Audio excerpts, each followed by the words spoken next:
Hi guys, it's been a while, but today I'm gonna introduce to you my second bike, which is also another T line, but a different configured one.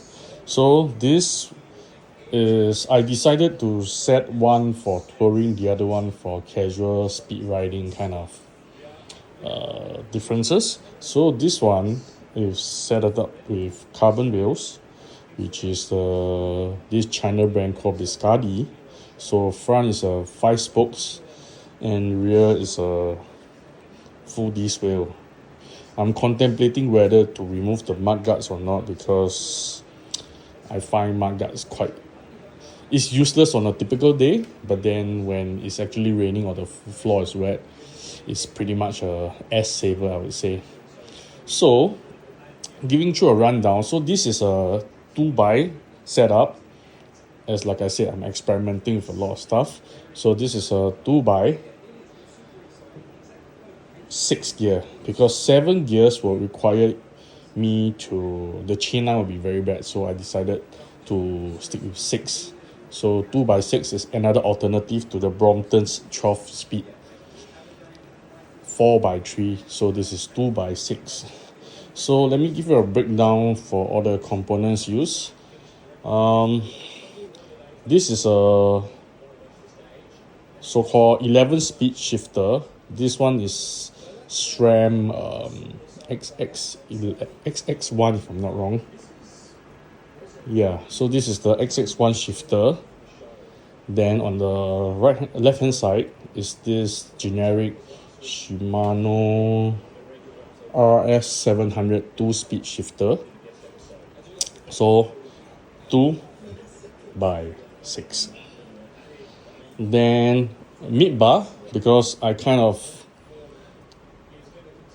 can't get used to the S bars for long distance. I mean, as in like maybe like 30 to 40 clicks of riding, I find my back to be a bit painful because I'm a little bit on the heavier side.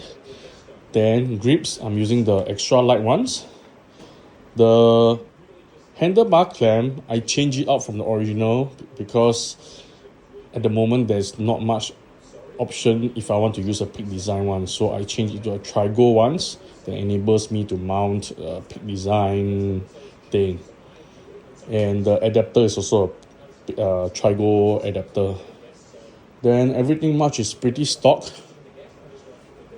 Then I'm intending to change out this fork to the titanium one as well because of its durability, and I hate to see my things being chipped and stuff because if I'm gonna use it more, then chances it might happen. Then for the brake calipers, I swap out the screws to a stainless steel ones. Then tube, I'm using the stock Tubolito ones. Then the tires, I'm using a Schwalbe Kojak. Okay. So this time round, I'm not intending to run. Maybe in future, I might convert this to a SRAM wireless system. But as of now, because I've just finished experimenting it, so not yet. Then the cable. Then the crankset, I'm using a Praxis Dune with a 2x integrated direct mount chainring that I got from AliExpress. Then this adapter is also from AliExpress. Then this is a Ultegra front derailleur system. Then seat post titanium.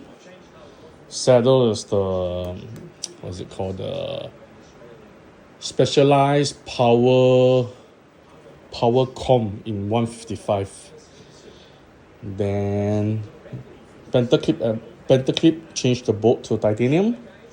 Then this is a H&H suspension block with an Isofix easy wheels, and this is an Isofix rack which is about 100 grams lighter than the stock Brompton's rack. Then this pedal is, I can't remember, Union Jack. I just call it the Union Jack plastic pedals, which is pretty light, about 160 grams for both.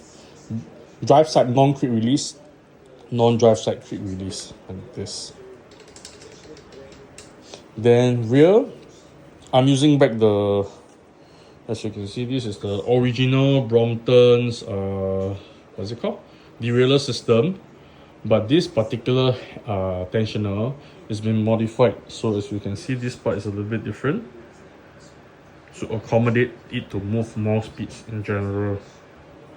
Okay, coming back to this, so this is the sprocket. This is a 7-speed wheel, so in order to make it 6-speed, I had to put spacer at the back, then play around with the distance and stuff like that. So this is 11 to 22. So without changing anything, right, I can only go up to 22 teeth, which actually is more than enough because the front is 52/36. So when it goes down to the lowest gear, it's actually low enough to climb a lot of places in Singapore where I'm residing in. So now I'm gonna do a little bit of the running in sound, I guess. So let me play around the front derailleur first. This is this. So this is, when I drop it down, it will go down. And then bring it up, and just go up. So the only problem that this setup has is when you fold the bike, this chain will be resting at this place. So in the sense that you have to sacrifice your back pedaling, so that means you have to place your pedal at the proper position before you fold the bike or anything, because there's no way to fix that, so to speak. So running through the gears, maybe if you can have a listen. This is the biggest one, which is a little bit noisy, and it will be generally amplified because the disc wheel itself kind of does some sort of noise amplification. So this 6, 5, 4, 3, 2, 1.